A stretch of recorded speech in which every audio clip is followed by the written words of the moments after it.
No, you are probably not going to make any money, and no, you won't become famous if you start a YouTube channel in 2020 for movies and TV, but you should still do it, and here's why.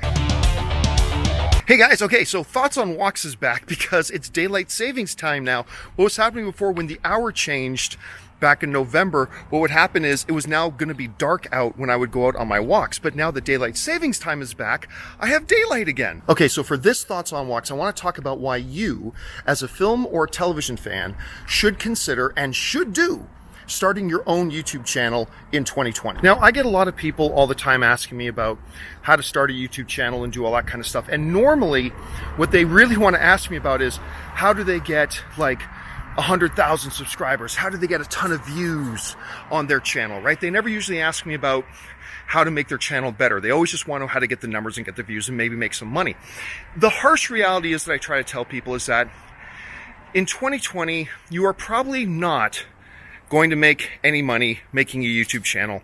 You're probably not going to become famous or get 50,000 or 100,000 subscribers if you make a YouTube channel about your favorite show or your favorite movies and all that kind of stuff. Now, 1 out of every 1,000 will. We still see some people breaking through and getting a significant following and maybe even be able to make a little bit of money. Hell, some of them are even able to make a living off of it. But what I caution people is that it's unlikely. It is a very small chance that would happen. And if you want to get into doing YouTubing, you should do it for the passion of it rather than the thought that you might be able to make a career out of it. And again, I'm not saying it's impossible to make a career out of it or to make a little bit of money doing it. I'm not saying that. I'm just saying you shouldn't go into it with those expectations. So, okay, if I'm saying you probably won't make money doing it on YouTube and you probably won't get 100,000 subscribers, then John, why are you always telling people, especially if you're film fans or TV fans, that you should get involved and make a YouTube channel? Here are the 3 main reasons why I think you should still make a YouTube channel today. Number 1, I believe more fans adding their voices to the conversation online is good for the online fan community.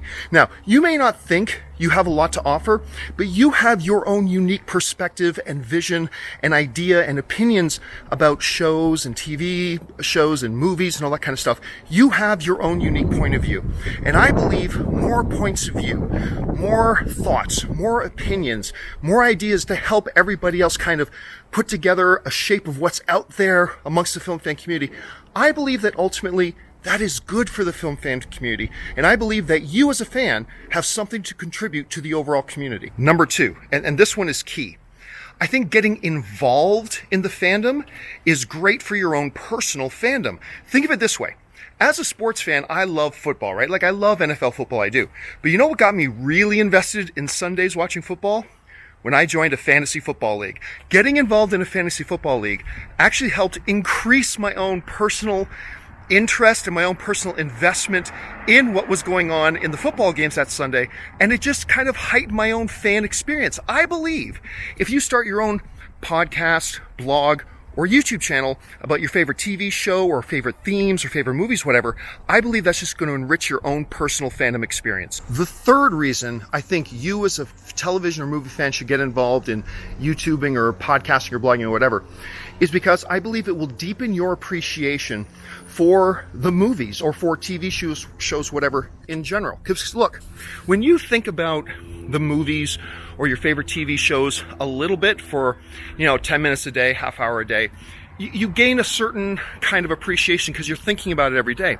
But I would suggest if you're actually putting in the thought and energy and effort of recording a podcast, of writing out some blog posts, of recording a YouTube video, what that does is it gets you more invested and more thinking about the topics. And I think the more time you think about the movies you love and why you love them and the art of the movies or the art of the TV shows, I believe ultimately not only does it enrich your experience as a fan, like we talked about in the last point, I think it just deepens your understanding and appreciation of what it is these people who make movies for us and make television shows do. So it's really good on that edge too. And look, I know I said I was only going to do 3, but here's a 4th bonus reason why you should do it. Off the top, I said, you're not going to make any money and you're not going to get famous and get 50,000 subscribers. But a 4th bonus advantage to doing your own YouTube channel or blog or podcast this year is you never know.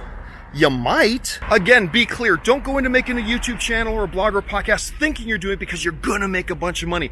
Don't do that because you've lost the fight before the first bell is even rung. But it has to be said that you never know. If you find that you're particularly good at it and you're able to gain a following, maybe you will. Maybe you can make a little bit of extra side money. Who knows? Maybe you can even make a career out of it. But just be aware. Don't have unrealistic expectations. It's 1 in 100 or maybe even a 1 in 1,000 that will. So you got to make sure that you're doing it for the love of it, for the passion of it. You want to deepen your fandom. You want to contribute to the film fan community. But you never know. Fourth reason, as a bonus, might be you might make a little bit of money. Who knows? So there you have it, guys. Those are 4 reasons, really 3, but 1 bonus, why you should start a podcast, blog, or specifically here for our purposes, a YouTube channel as a movie or TV fan in 2020. Can you guys think of some other reasons to do it for yourselves as well? Jump down to the comments section below. That will do it for me for now, guys. Thanks for joining me. My name's John Campia. Until next time, bye-bye.